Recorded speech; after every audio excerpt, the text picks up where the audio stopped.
Кудряшов, и смотрите, возвращает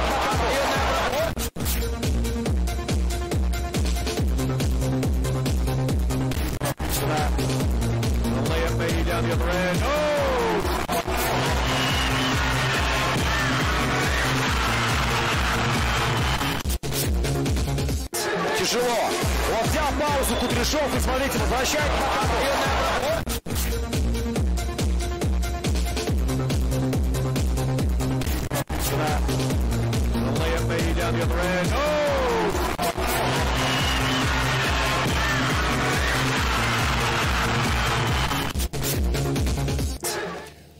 C'est le rendez-vous de chaque lundi à 18 h. On s'est fait une promesse d'être toujours là pour vous servir. C'est devenu une habitude chaque lundi à 18 h sur Communication Plus, Télévision Sport Plus. C'est un nouveau module et d'ailleurs c'est le dernier numéro pour ces mois de juillet 29, lundi. Nous sommes au mois de juillet, comme je l'ai dit. C'est le dernier numéro. Alors, pour ces numéros, il sera inédit avec un parfum un peu plus particulier parce que nous aurons le temps de vous donner les différentes actualités sportives. Et on va d'ailleurs débuter notamment avec les différents léopards qui évoluent à l'étranger. On parlera aussi de la situation de Chancel Bemba du côté de Marseille. On va aussi évoquer la situation de nos léopards qui sont du côté de la France où ils participent à la 33e édition de Jeux Olympiques. Et aussi on va essayer un tout petit peu de parler de l'AS Maniema qui revient d'une longue préparation du côté de la Tanzanie avec Papi Kimoto Kitonkoi qui fera le point de cette préparation. Voilà en quelques lignes les différentes informations que nous allons vous proposer sur cette antenne et dans ces nouveaux numéros des Sports Plus. Alors on va ouvrir le bal avec cette première information. La citation de Samuel Mutusami vient d'être scellée 8 ans après avoir passé beaucoup de temps du côté de Canaries. Samuel Mutusami n'a pas été renouvelé en fin de contrat depuis le 30 juin dernier. Samuel Mutusami quitte définitivement la formation du FC Nantes avec lequel il a remporté la Coupe de France en 2022 et il a d'ailleurs aussi joué la Ligue Europa avec cette même formation. Comme je l'ai dit, 8 ans après son arrivée, Samuel Mutusami quitte la formation du FC Nantes. Lui qui a été d'ailleurs capitaine éphémère de cette formation en mai et juin 2023. L'international congolais avec 37 sélections était devenu un tout petit peu aussi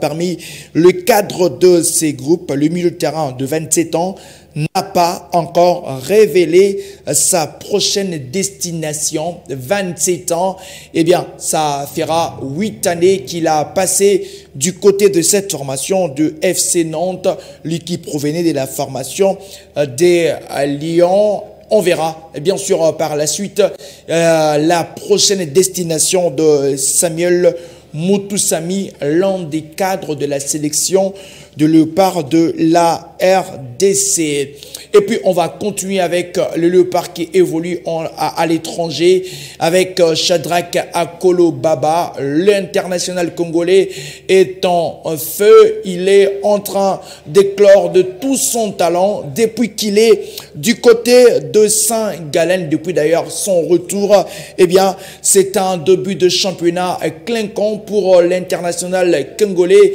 qui d'ailleurs a marqué lors de la confrontation contre la formation de Young Boys de Meshakelia. Il a marqué un but et il a délivré une passe décisive. Et d'ailleurs, avant le début de cette rencontre, Shadrack Akolo Baba, avec l'aide de la régie, on aura les images de Shadrack Akolo Baba qui a reçu son trophée de meilleur buteur de l'édition précédente de la Super League du côté de la Suisse. Shadrack Akolo Baba, d'ailleurs, la saison dernière, parce que nous sommes en train d'en parler, il a fini avec 14 buts. Énorme, lui qui provenait de la France où il avait joué avec la formation de Amiens.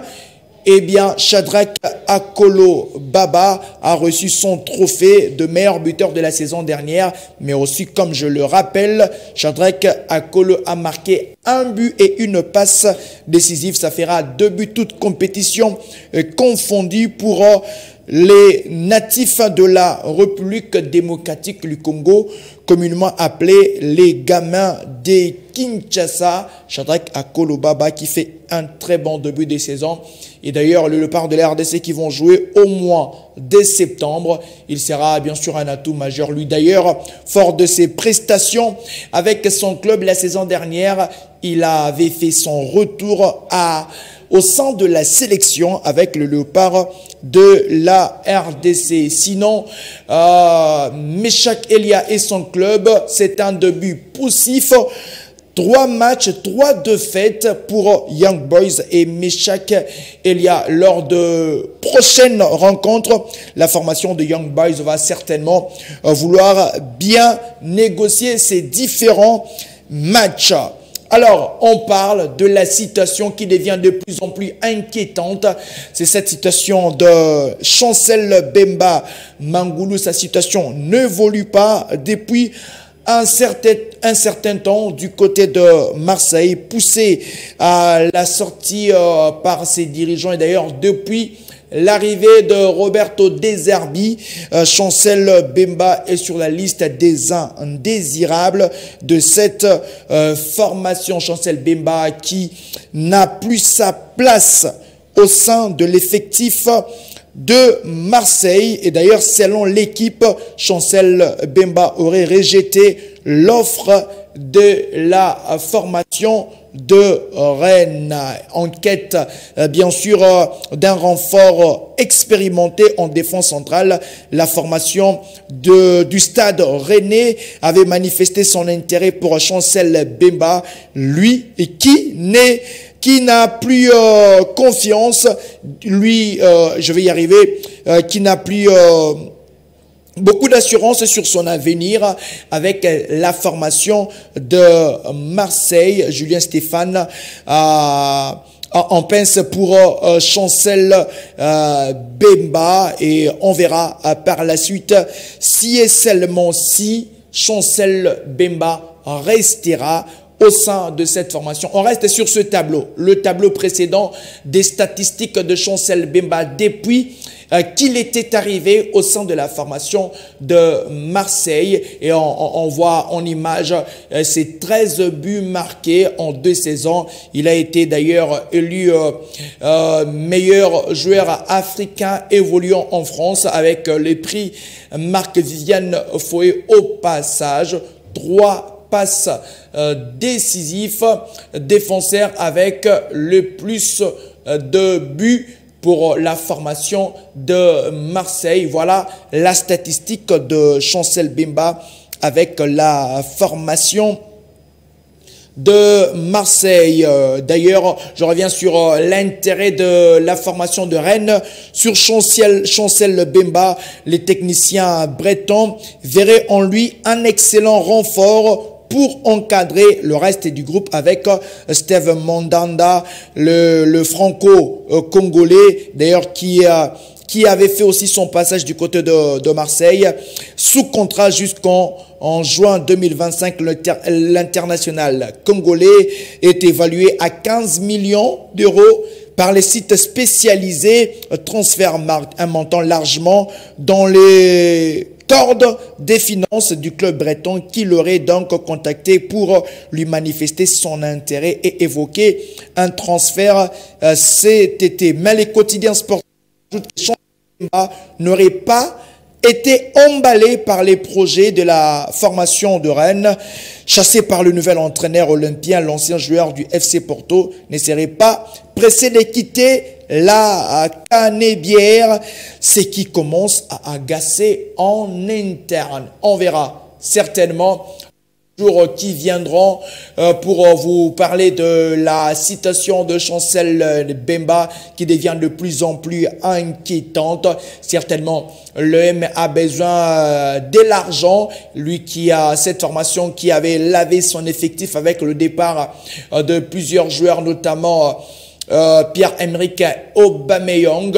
Et sur la sellette, on parle aussi de Kondogbia. Parmi les indésirables, on a aussi Jordan Verretou et Chancel Bemba y figure. Marseille a besoin de liquidité pour essayer d'étoffer aussi sa caisse après plusieurs dépenses, notamment l'arrivée de Greenwood. Et on verra certainement. Chancel Bemba a besoin d'un très bon challenge dans les futures affaires à suivre. Jusqu'où ira le feuilleton Chancel Bemba au sein de cette formation de Marseille? D'ailleurs, je rappelle que Chancel Bemba est en train de s'entraîner avec l'équipe réserve de Marseille. Et puis, on va quitter la France pour aller au Brésil. Figurez-vous qu'on parle d'un certain Yannick Bolasie qui renaît de ses cendres depuis qu'il est du côté du Brésil. Yannick Bolasie, l'attaquant de Cricumia Esporte Clube, s'est offert un doublé en championnat le week-end devant la formation de Juventude. Le TGV et son club ont pris les dessus dans ces matchs et l'ont emporté sur la note de 2-1. Yannick Bolasie a marqué un doublé dans ces matchs. Il totalise d'ailleurs 4 buts en 16 matchs, 3 passes décisives. Le joueur de 35 ans fait un très bon début de saison avec la formation de Cricumia au Brésil. Une prestation louable. C'est vrai qu'il a un tout petit peu pris l'âge, mais bien voilà. Le TGV qui avait perdu un tout petit peu de sa superbe du côté après son départ de Crystal Palace, ça n'a pas suivi avec Everton, ça n'a pas suivi avec Swansea. Eh bien, le monsieur TGV Yannick Bolasie retrouve les sourires du côté du Brésil avec ses différentes prestations XXL. On va retrouver la capitale Kinshasa pour parler de l'AS Maniema Union qui, après une longue période de préparation en Tanzanie, les unionistes ont fait leur retour à Kinshasa et dans le but de préparer la dernière phase avant le match très important devant la formation de Platinum du Zimbabwe. Le match prévu pour le 17 août prochain et à la bande à Papi Kimoto après les différentes rencontres amicales. Cette équipe a fait son comeback ici à Kinshasa parce que Maniema Union va jouer les interclubs ici au stade de Martyrs. On va retrouver la régie pour voir l'interview réalisée par la direction de communication de l'AS Maniema Union avec le coach Papi Kimoto Okitankoy qui fait le point de cette phase de préparation du côté de la Tanzanie, mais tout en évoquant aussi le début imminent de la Ligue nationale de football édition 24-25 dans le but de permettre à Maniema Union d'être très en forme avant le début de cette campagne. Bien voir,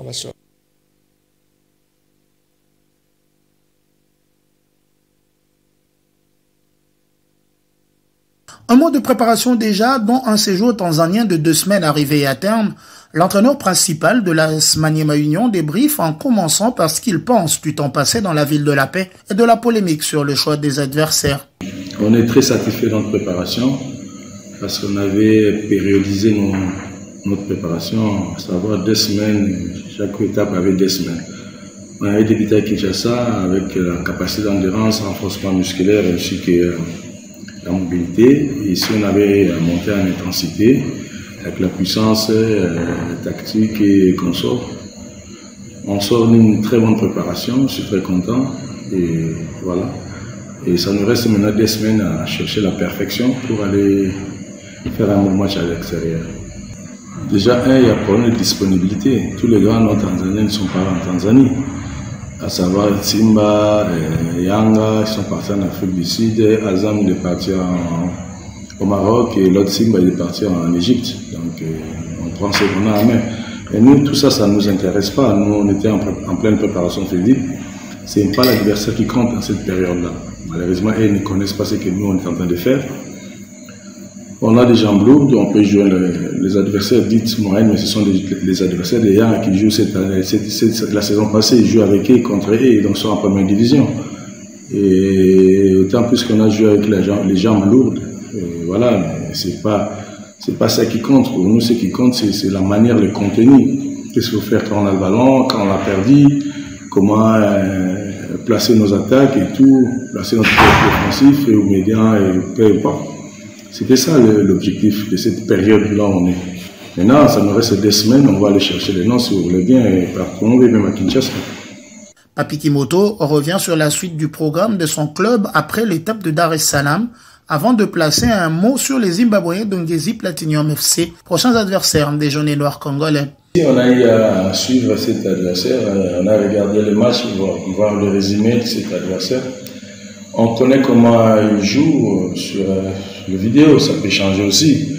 Mais c'est un adversaire qui a l'avantage par rapport à nous parce qu'il joue le championnat. Nous, on ne sait même pas la date où on va commencer, on ne le connaît pas. Et voilà, mais on fait avec, on ne plaire pas. On se bat comme des vrais hommes, on va mettre une tactique en place pour les gêner et pour ne pas compromettre notre match retour. Donc comme le match aller est à l'extérieur, on sait ce qu'on va faire. On a un projet qu'on va mettre ça en place dans les 2 semaines qui suivent avant notre premier match. Le patron du staff technique des unionistes se dit content de l'adaptation de ces nouvelles recrues à qui il invite de rivaliser davantage d'ardeur pour assurer leur place. Oui, tout s'adapte très bien. Il y en a qui s'adaptent très vite par rapport aux autres. C'est tout à fait naturel en football. C'est pas tout le monde a une facilité d'adaptation comme tout le monde, mais néanmoins, il y a 2 ou 3 qui vont intégrer déjà l'équipe qui va jouer le match à aller. Donc, on est content d'eux. Ils travaillent bien. Chez nous, ils travaillent dur. Donc, peut-être qu'ils n'avaient pas l'habitude chez eux, mais ils sont déjà habitués parce qu'ils viennent de passer avec nous les 4 semaines les plus dures. Entre guillemets, c'est tout à fait normal et j'attendais qu'ils élèvent leur niveau de jeu pour essayer un peu de rivaliser avec les anciens qui sont là. Si on peut parler des anciens, ils font partie maintenant de l'équipe.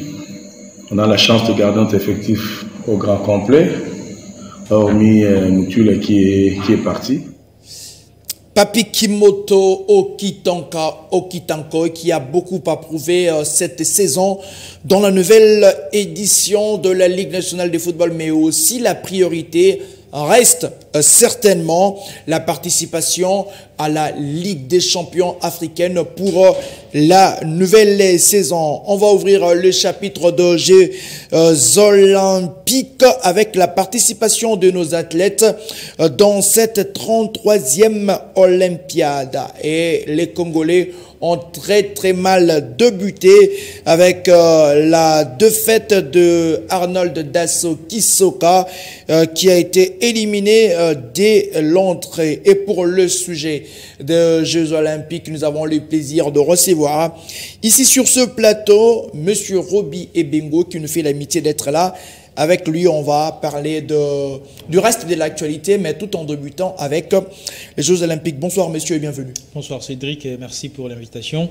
Et également, bonsoir aux téléspectateurs de Sport Plus. C'est toujours un plaisir et surtout honneur de pouvoir être invité dans cette grande émission.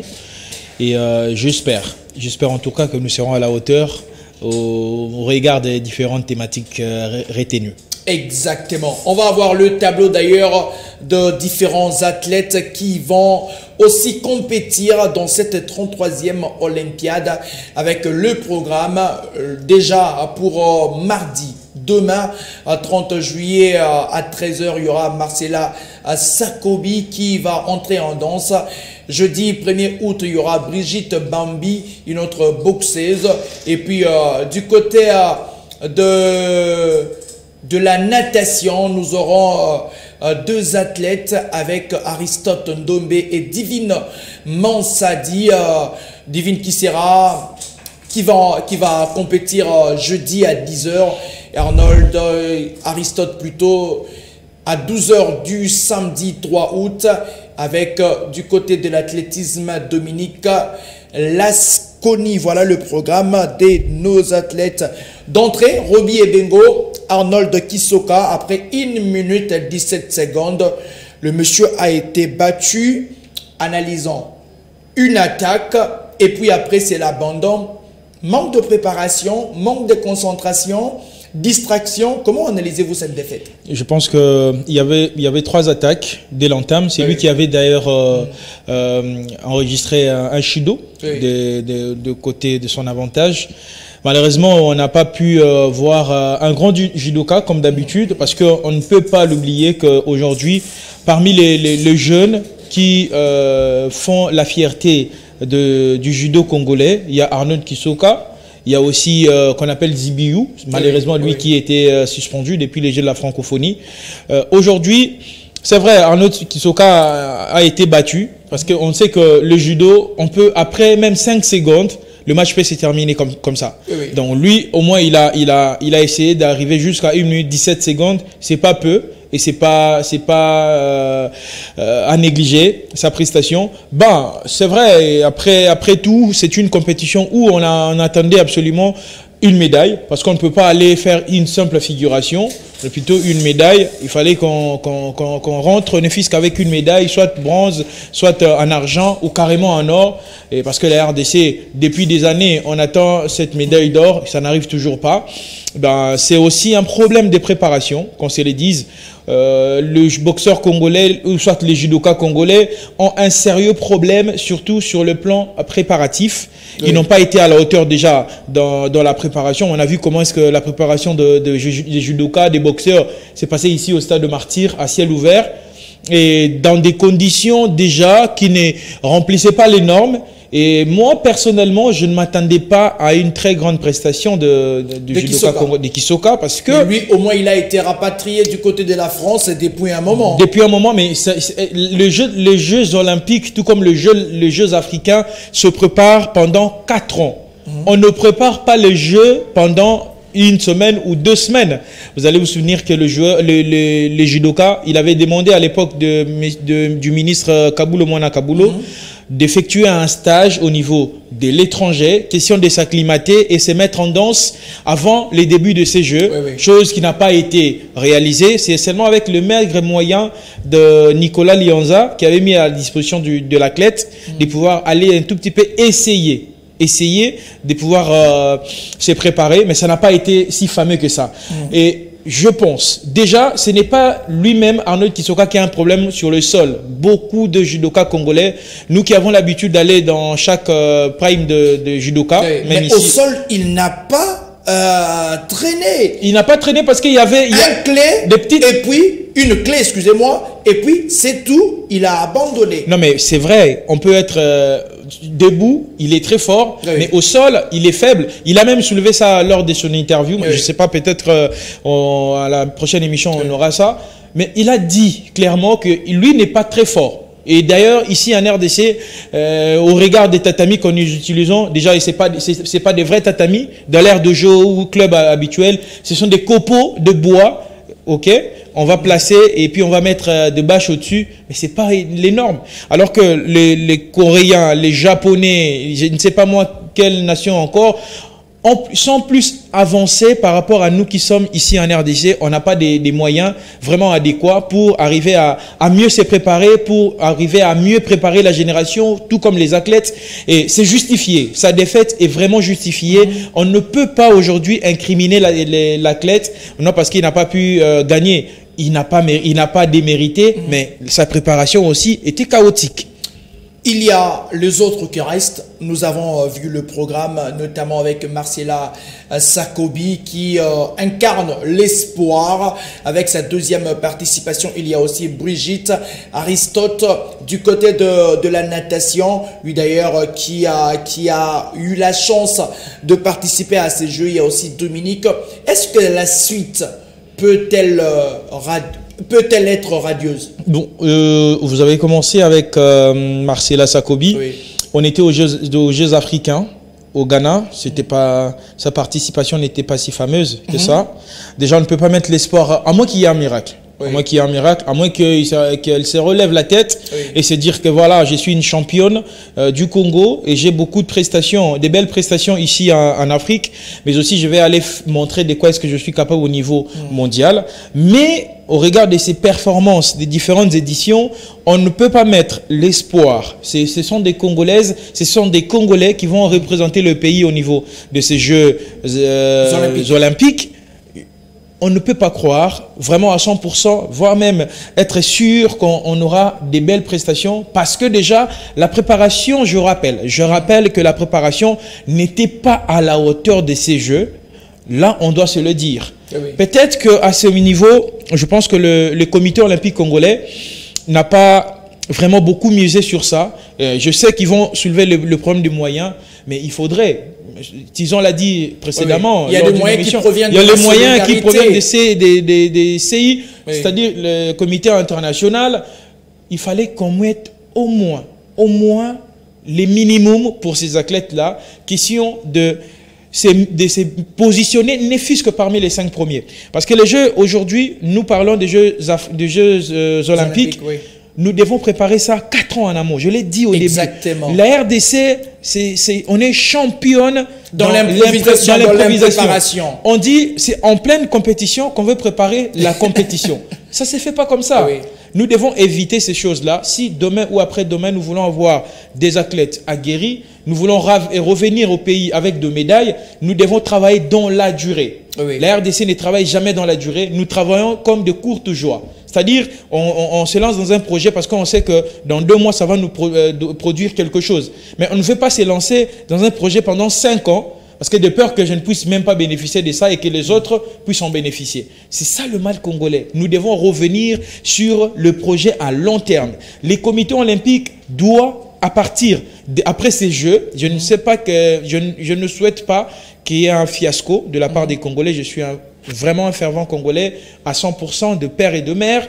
J'ai plus envie de voir la réalité qui est restée dans les improvisations. La RDC, on est vraiment de champions au niveau de l'improvisation. Si aujourd'hui Marcela Sakobi, Brigitte et puis au niveau de Aristote et Dominique n'arrivaient pas à faire grand-chose, en tout cas, chers Congolais, ne tenez pas rigueur à ces athlètes parce qu'ils n'ont pas été bien préparés déjà. Quel est cet athlète ici qui a mieux préparé ces Jeux? Il n'y en a pas. Il n'y en a pas. Déjà au niveau national, on a quel championnat au niveau des sports de combat? Oui. Ben, c'est pas des championnats qu'on peut rivaliser même au niveau du Maroc, ou la Tunisie, ou l'Algérie, ou l'Égypte. C'est impossible. On l'espère que le comité olympique, les différentes fédérations vont s'atteler afin que nous puissions quitter l'improvisation. C'est le vœu de plusieurs Congolais. Je rappelle encore le programme avec l'aide de M. Yann Mike de nos Congolais. Demain déjà à 10h, Marcela Sakobi va compétir. Et puis jeudi 1er août à 11h, Brigitte Bambi qui a été... gracié de ne pas compétir dès les 16e de finale, entrera en danse. Et puis Divine Mansali pour le camp de la natation, c'est le même jeudi à 10h. Aristote Ndombe, on le verra le samedi 3 août. Et puis Dominique Lasconi aussi, on verra ce que nos Congolais vont nous pondre par la suite. Et puis, on va parler football ici au pays avec cette révélation choc, une révélation qui fait polémique. On découvre cette révélation avec bien sûr cette image, l'interview de la nouvelle recrue de l'AS Club de Kinshasa. Il s'agit de Boubacar Traoré, les Sénégalais, dans une interview accordée à nos amis d'Africa Foot, déclare que V Club a été acheté par Anana Demisport. On va découvrir cette interview ici avec cette image que nous avons pu déceler pour que nous puissions bien élucider sur la situation. Ici, on vous fait découvrir les propos de ces joueurs, le joueur de l'ASV Club de Kinshasa, l'actuel joueur de l'ASV Club de Kinshasa qui déclare ceci: Vita Club a été acheté par Adana Demirspor à travers le grand investisseur turc Turan Mildon. C'est lui qui a envoyé mon profil à Vita Club. Il y a aussi l'ancien directeur sportif de Léman Franco Torchia. Ces derniers aussi m'a dit qu'il me suivait depuis les U17 et U20 du Mali. Donc, excusez-moi, c'est un international joueur malien. Donc, ils m'ont présenté leur projet et je l'ai trouvé très intéressant. C'est ainsi qu'à l'issue d'une discussion, j'ai accepté de rejoindre le club pour les 2 prochaines saisons et avec beaucoup d'ambition. Boubacar Traoré, Roby et Bengo, les faits sont là. D'un côté, V Club avec une conférence de presse XXL, Amadou Diaby et nos amis turcs, pour l'ensemble du comité moscovite avec Papa Nyombi à la tête, il y a eu un partenariat scellé.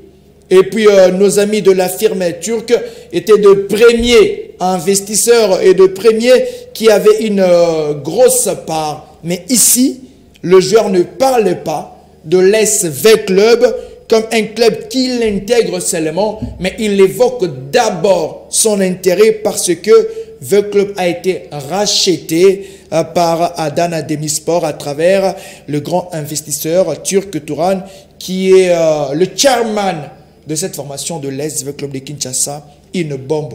Comment vous l'entendez-vous? Je vais vous poser une question. Qu'est-ce qui dérange? Qu'est-ce qui dérange vraiment dans cette affaire? Qu'est-ce qui dérange? Le rachat de V Club. Voyez-nous les Congolais, on a un problème qu'on n'arrive pas à s'en passer. Avant que vous puissiez parler de contrat de joueurs, oui, entre V Club et les Turcs, oui, oui. Dis-moi, quel est ce joueur congolais aujourd'hui, après son transfert? Vous connaissez exactement le montant qu'il a touché.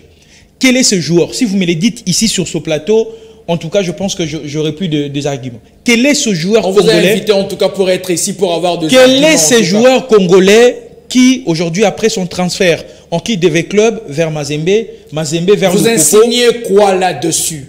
J'arrive. Allez-y. Le Congolais, on n'aime pas la vérité. On est trop amateur. Si nous voulons aller à un niveau professionnel, je pense que V Club est sur la bonne voie. Ah bon? V Club est sur la très bonne voie d'ailleurs. Dites-moi, Paris Saint-Germain aujourd'hui, c'est aux Français ou c'est aux Qataris? C'est aux Qataris qui détiennent le droit. Vous voulez qu'un club soit professionnel. S'il y avait un Congolais qui avait le moyen de mettre V Club à la disposition, en fait, le joueur, le club, tout le monde, à un niveau professionnel, on avait lancé les invitations. S'il vous plaît, laissez-moi venir. S'il vous plaît. Oui, allez-y. Peut-être nous, Congolais, nous avons du mal à comprendre certaines choses.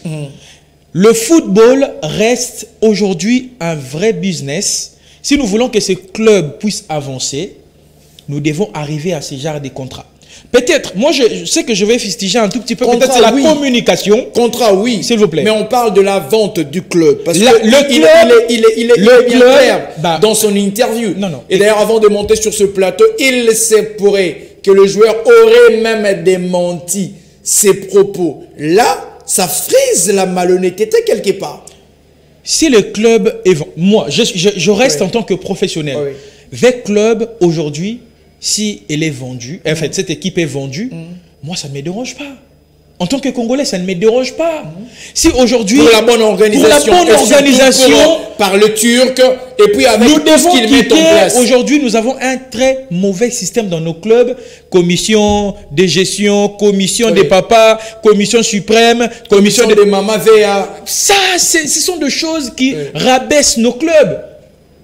Dites-moi, commission de Nîmes à Barcelone, et à Real Madrid, et à Si nous devons aller à un niveau plus professionnel que ça, nous devons arriver aussi à signer et à paraffer des contrats de ce genre.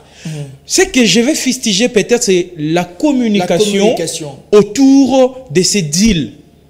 Et la place de ce monsieur, le monsieur que nous voyons là, sa place au sein de cette formation. Plusieurs diront même qu'il est le facilitateur de Turcs dans ces deals parce qu'il a ses intérêts.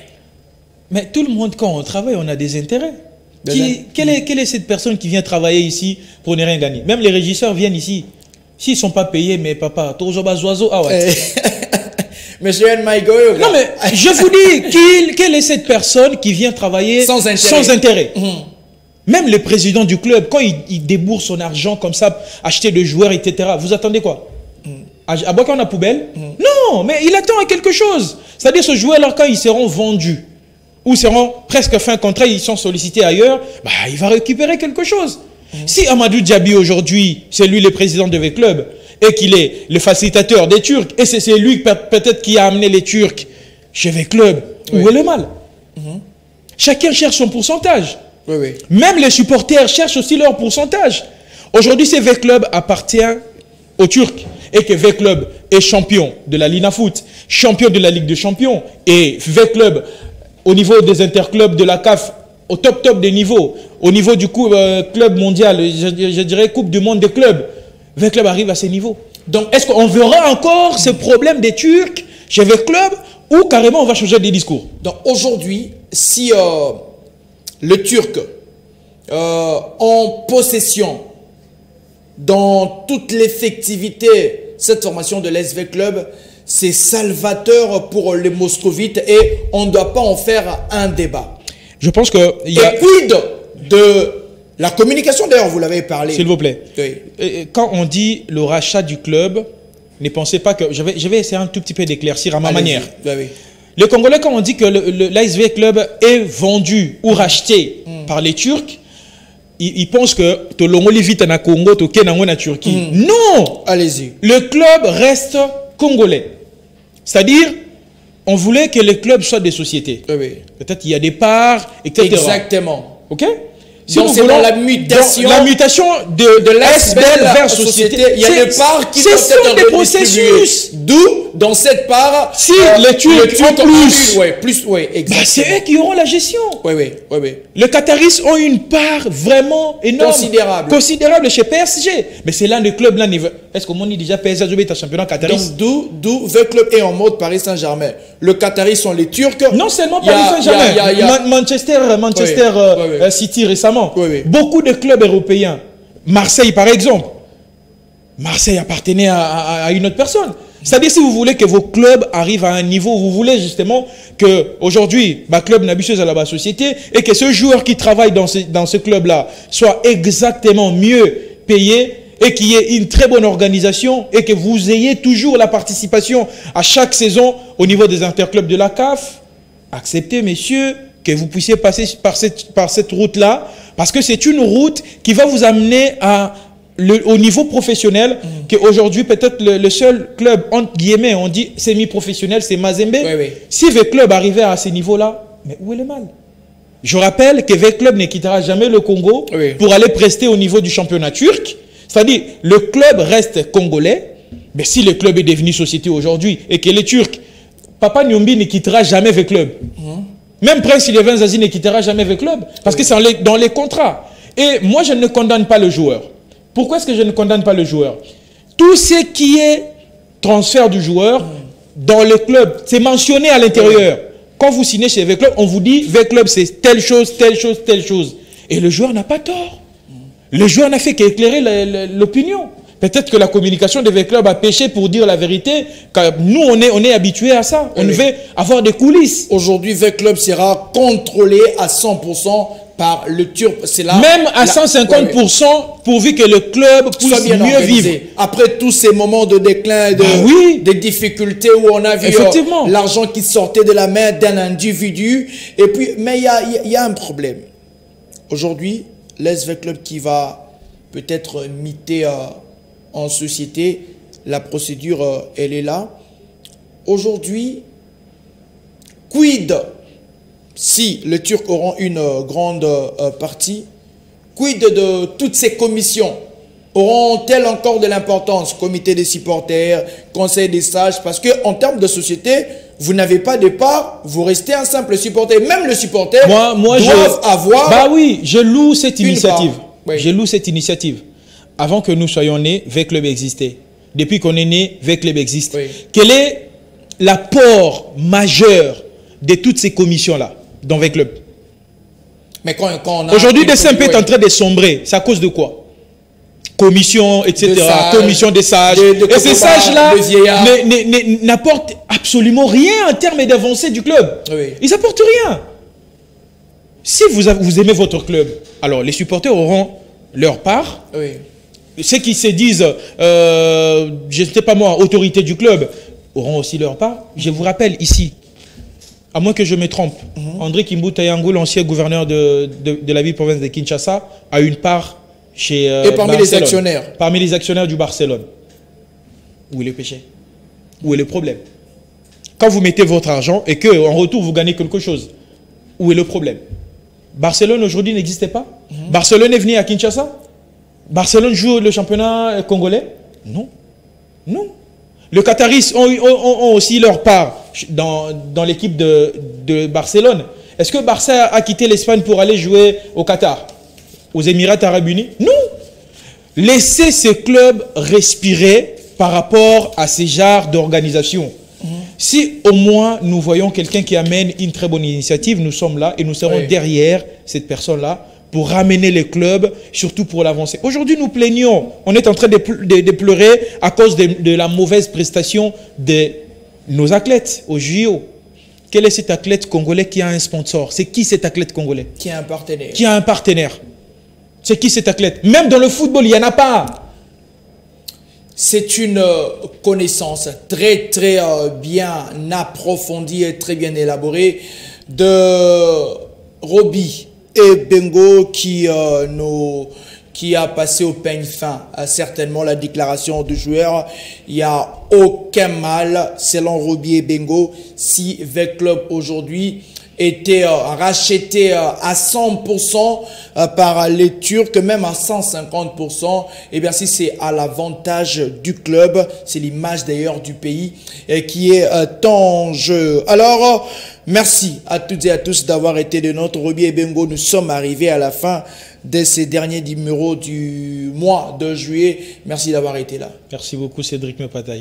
Merci à toutes et à tous. On a parlé tout au long de cette émission de la situation de Chancel Bemba, de la fin de contrat de Samuel Moutoussamy. On a parlé aussi de Yannick Bolassi avec son doublé au Brésil avec son club de Criciúma. Permettez-moi, je vais y arriver. Et on a aussi parlé de la situation du rachat de l'ASV Club de Kinshasa et nos athlètes pour le programme des Jeux Olympiques. Merci à toutes et à tous d'avoir été de nôtres.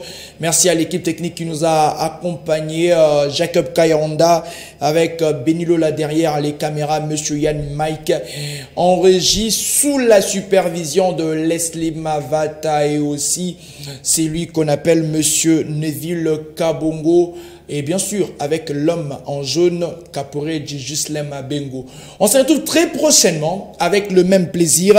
Et surtout nos abonnés. Ciao, ciao. Et on continue toujours à nous abonner et puis à discuter dans les différents commentaires. Au plaisir.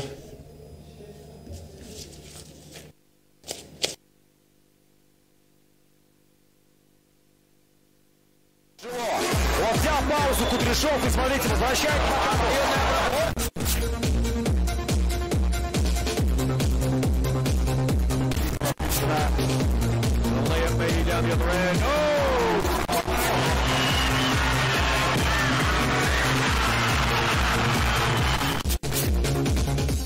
тяжело. Он взял паузу Кудряшов и смотрите, возвращает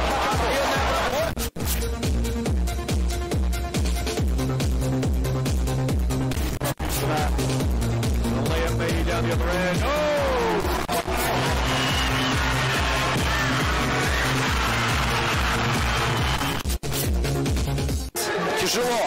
Он взял паузу Кудряшов и смотрите, возвращает.